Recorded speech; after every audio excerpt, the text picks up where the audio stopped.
Video on the 1931 China flooding.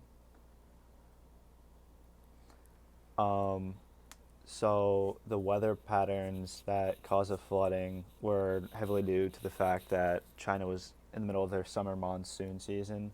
So there's lots of heavy amounts of rain.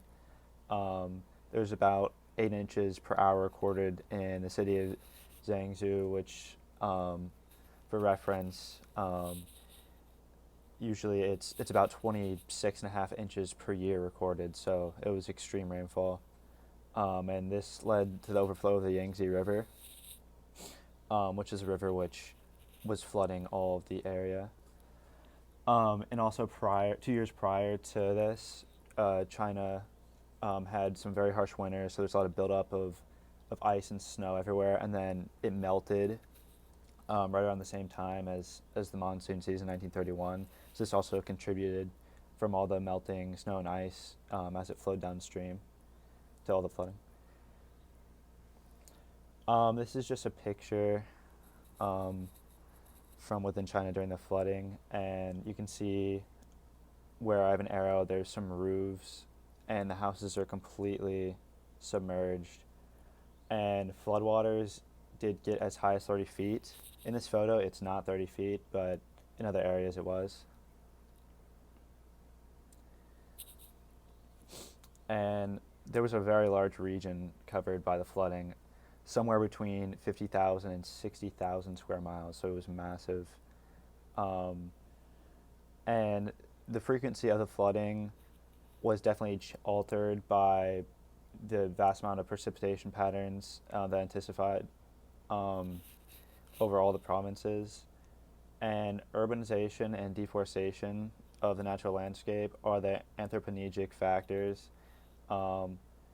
They played a huge role in intensifying this.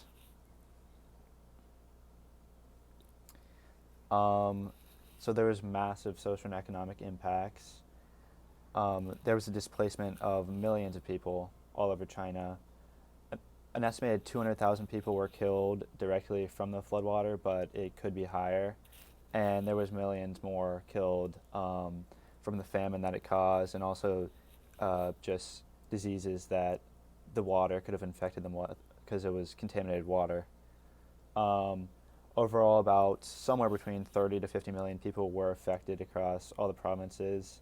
And here I have some of the provinces listed. The flooding had terrible effects on the infrastructure. The crop fields were destroyed, homes destroyed, of course.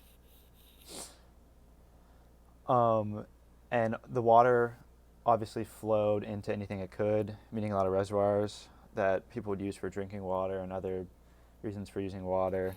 So it got severely contaminated, and the destruction of crops and basically having contaminated drinking water were massive driving factors that led to starvation and diseases and just lots of casualties.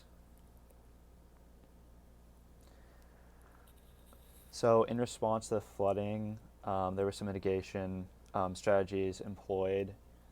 Dams were constructed because they wanted to control, obviously, the amounts of water during the flooding, but also for future flooding. And with that, more prevention methods were implemented. They implemented a regulation of urban development and land use to reduce likelihood of future flooding. And there was a lot of abandonment at this time, a lot of displacement of people, as I mentioned earlier.